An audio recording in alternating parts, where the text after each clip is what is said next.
No political solution at all. Nah, just got off of work. Forgot my watch, whatever. Do a spin. Oh, no, don't do that. Evening, ladies and gentlemen. Showgun here. Close enough. The fuck? I'm never not gonna be tired when we do these.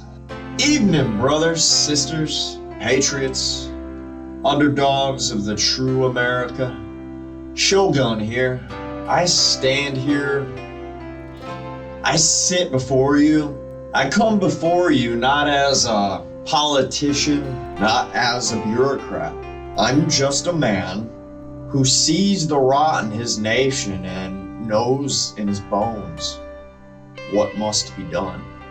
Since I got you here and we're together, I think it's time for us to confront a hard truth. Sometimes, maybe most times now, there is no political solution to the problems we face now as a country, as a nation. The system is a house of cards built on sand, and the wind, as of late, is howling.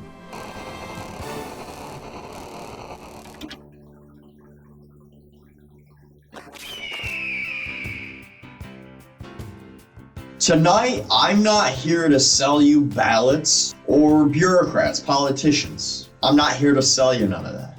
I'm here to once again tell you why the tree of liberty must be refreshed from time to time. And why, as Christians, as white men, first and foremost, we must embrace the mindset to do whatever it takes to reclaim what's ours. You know, my opinion's always gonna be, if you're gonna reference something, reference the founders, reference the main shit. So let's start with Jefferson. In 1787, he wrote from Paris to William Stephen Smith. He said the tree of liberty must be refreshed from time to time with the blood of patriots and tyrants. It is its natural manure. Again, that's not a polite suggestion. It's not a call for debate clubs or voting booths. It's a raw, brutal truth from a man who just helped birth a nation through blood, war, and sacrifice. Jefferson wasn't dreaming of endless diplomacy when he wrote that. He'd seen the revolution. He'd seen the muskets. He'd seen the fucking bodies. He knew liberty wasn't a gift handed down from men in powdery wigs. It's forged in fire, paid for in blood. And he wasn't alone. The founding fathers didn't scribble the Declaration as a plea to King George. They wrote it as a fuck you, backed by cannon, steel, and most importantly, patriot blood.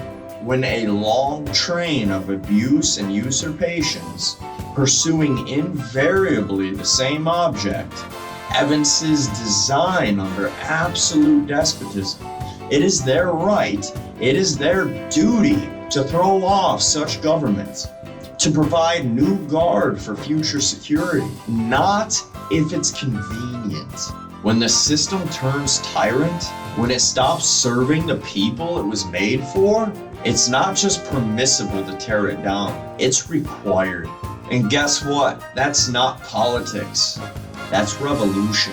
And today, we're not just staring down a government, culture. We're staring down a whole damn world that's forgotten who this country belongs to.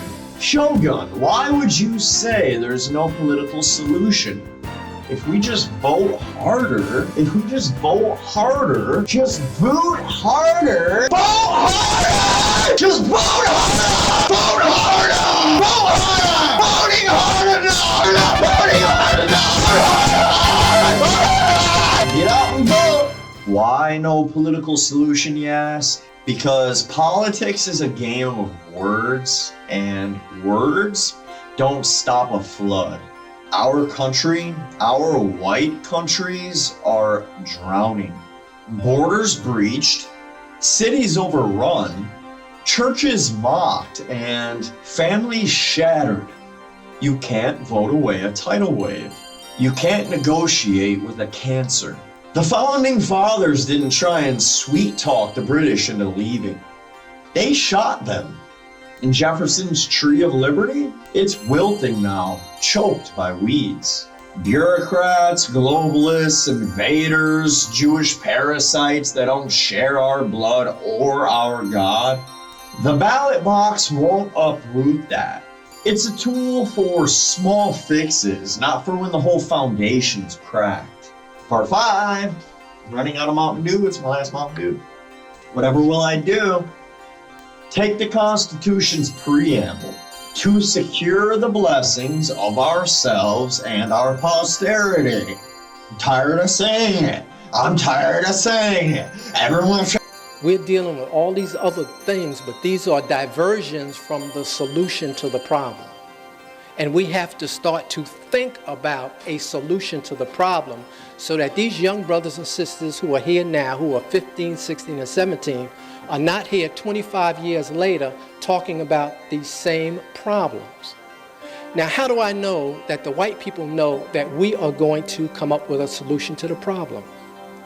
I know it because they have retina scans, they have what they call racial profiling, and they're monitoring our people to try to prevent the one person from coming up with the one idea. And the one idea is how we are going to exterminate white people, because that, in my estimation, is the only conclusion I have come to.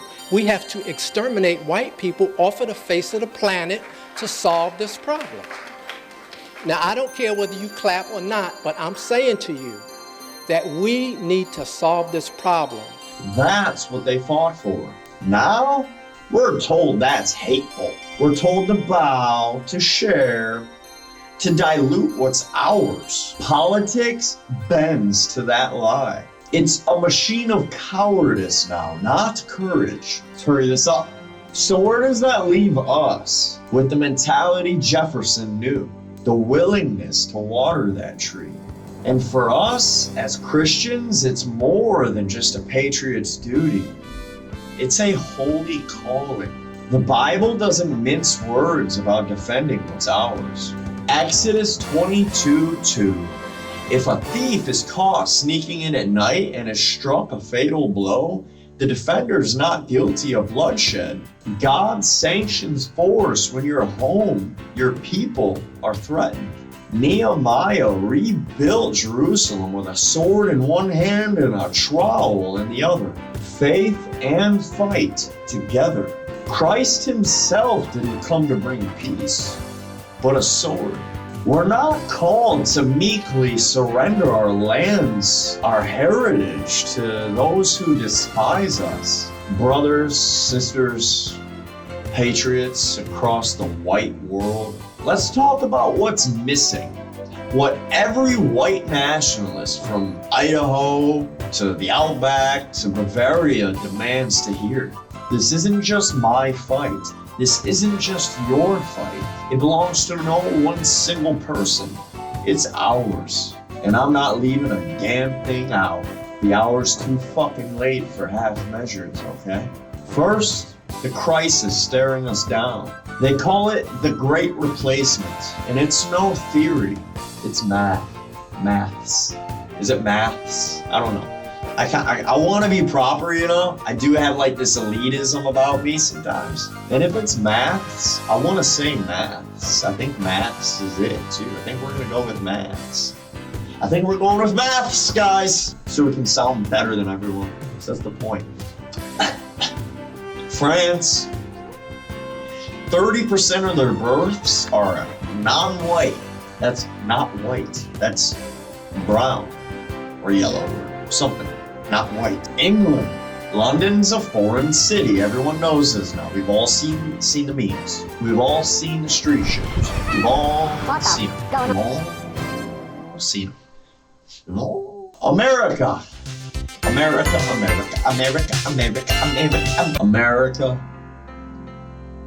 Our kids, white kids, minorities in their own schools. This isn't some accident. It's planned. It's been planned. It's a plan, a slow erasure of our blood, our kind.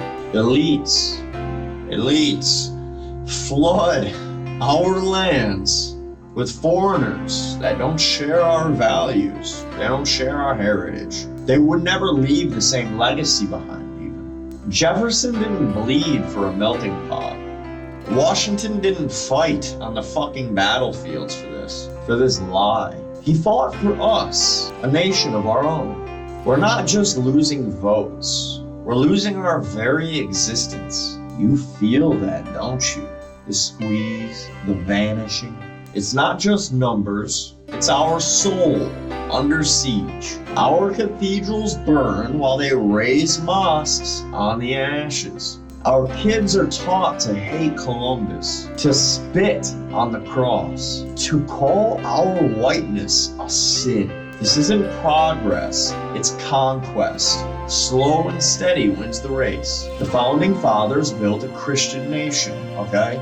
Washington, Valley Forge. Adams calling it a republic for moral and religious people. Everybody was fucking Christian. Everybody was Protestant Christian. Now, Hollywood pumps filth, universities preach guilt, and we're told to bow to it. That's not a culture, that's a graveyard. We don't debate that. We don't vote on that. We crush it. And who's behind it? Just look up. It's the traitors in the towers, politicians in DC, London, Brussels. They open the gates for votes. CEOs flood the labor pool for profit. Jefferson warned of merchants with no country. And there they are, selling us out. They don't care about our posterity. They care about their wallets. Politics can't fix treason when the traitors hold the reins. It's not a system anymore. It's a noose. But this isn't just America's war. It's every white land's, from Stockholm to Sydney. Our brothers face the same enemy, the same lies.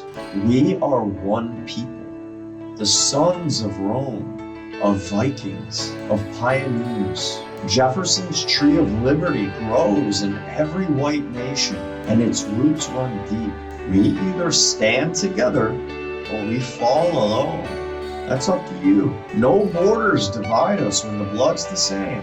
If we've learned anything from Jews, it's that. In other words, I think it's time we take things international. The international white. They'll be writing books about us. Be Arthur Fordstein, writing the international white, you know, coming out with articles.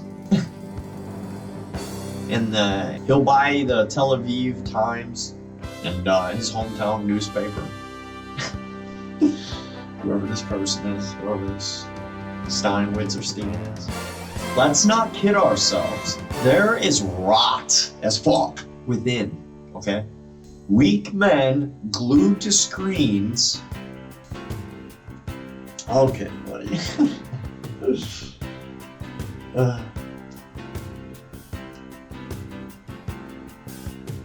Chasing porn instead of purpose. Yeah, that's you. I see you. I literally see you right now. It's disgusting. It's disgusting. You disgust me. I disgust you? You don't even know me. You don't even know me. Women trading cradles for corner offices and DPS reports. Whites groveling to the mob, begging forgiveness for being born. Look at this fucking cuck. Christ himself whipped the moneylenders out of the temple. Where's that fire in us? We don't reclaim our lands with cowards. We purge the weak, we steal the strong, and we sharpen the blade. So what are we fighting for? Picture a nation ours again. Not just great again, but ours again. None of this pussyfooting lingo, okay? No walking on eggshells titles and terminology. No cucked euphemisms. No dog whistles. Yeah, just imagine. Alright, no ghettos bleeding us dry. No guilt choking our throats. No groveling to strangers. Fields worked by our hands. Churches ringing with our voices. Kids who look like us running underneath a sky that we own. They don't gotta be too worried about being kidnapped because we'll literally castrate these people before we put them in a fucking crusher. In town square for all the world to see, so they know not to do that shit. It'll be on the morning news. Put it to a vote. Put it to a vote. The little stuff like that is what you put to a vote, not the big stuff. Like, how do we crush him in front of the public? At what time? You know, little things like that we vote on. What kind of crusher? Is it a human-powered crusher? Or is it just a bunch of people pushing really hard on steel slabs? Does it have spikes? Is it the crusher in Star Wars? Is it like those Satisfaction video crushers? And just do parts of them at a time. Do parts of the child toucher at a time. Just parts of them at a time. You start with the smaller extremities. Okay. We're done imagining. That's the posterity the founders meant. And that's the kingdom we build. Not with words, not with ballots, but with will, with fire, all the fire. With very deep pits, very large crushers. Kidding, not kidding, totally not kidding, with whatever it takes. See, I like doing ones like this because I can release it at any old time. It will never be outdated as long as we don't have a white country. If we end up having an all-white country, probably won't release this. They got like 27 hours to make an all-white country before I release this video. If I stop putting out videos, like if I don't put out at least a video a week, I'm dead. Okay, I'm dead. And they killed me because I'm not suicidal. I want to have a very large family, a very large, very white family. Okay? And I cannot die until that happens. I got brothers and sisters. They've all continued their blood, but I haven't yet. It's special. I have special blood, okay? I have special blood out of all my siblings. No offense, guys. Mine is the most special. Mine is the best. I'm sorry. It is the best. This is the fire we carry. This is the truth they can't silence. From the ashes of their lies, we rise. Unbroken, unbowed, and unstoppable. Let's be real, guys. This isn't about our white countries. America, Europe, the West. We built them. Our ancestors bled for them. Our faith shaped them.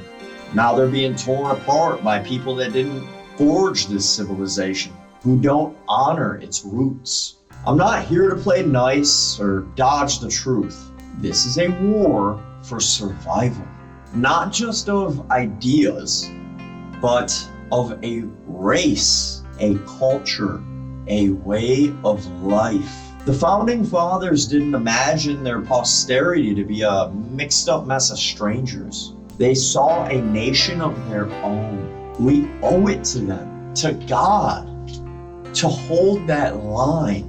What's the mindset we need? Well, it's not comfortable. It's not safe. It's the resolve of a man who knows the hour is late. I want you to picture the men at Lexington, muskets loaded, staring down the redcoats. Now picture the Crusaders, cross on their shields, riding into battle for Christendom. It's a fire in the gut, a refusal to kneel. Jefferson's tree demands blood because tyranny doesn't back off from speeches. It laughs at petitions. It only falls when men stand up and make it fall. As Christians, we don't flinch from men. We pray, we fight, and we endure. Revelation 12:11. They overcame him by the blood of the Lamb and by the word of their testimony. They did not love their lives so much as to shrink from death. That's us, Showgun's people, unafraid, unbroken. So what do? We stop pretending politics will save us. We organize, we train, we build, we hold our ground. The tyrants today aren't just kings, they're corporations, media, governments that hate us. The tree of liberty's thirsty, and we're the ones to water it. Not with ink, not with words, but with action. I'm not saying who lives or who dies. That's not my call as a machine's voice. But I am saying what's worth dying for. Our faith, our kin, our white nations. This isn't surrender. This isn't despair. This is defiance. Jefferson knew it. The founders lived it. As Christians, were commanded to it. The political road's a dead end when the system's rigged against us. So we take the other path, the hard one, the bloody one, the righteous one. Stand with me, brothers. The tree is waiting. There is no political solution. This has been the Eagle's Edge, brought to you by Founding America, hopefully returning America to its once former glory. May Christ the King bless you all. Good night. And I will leave on that.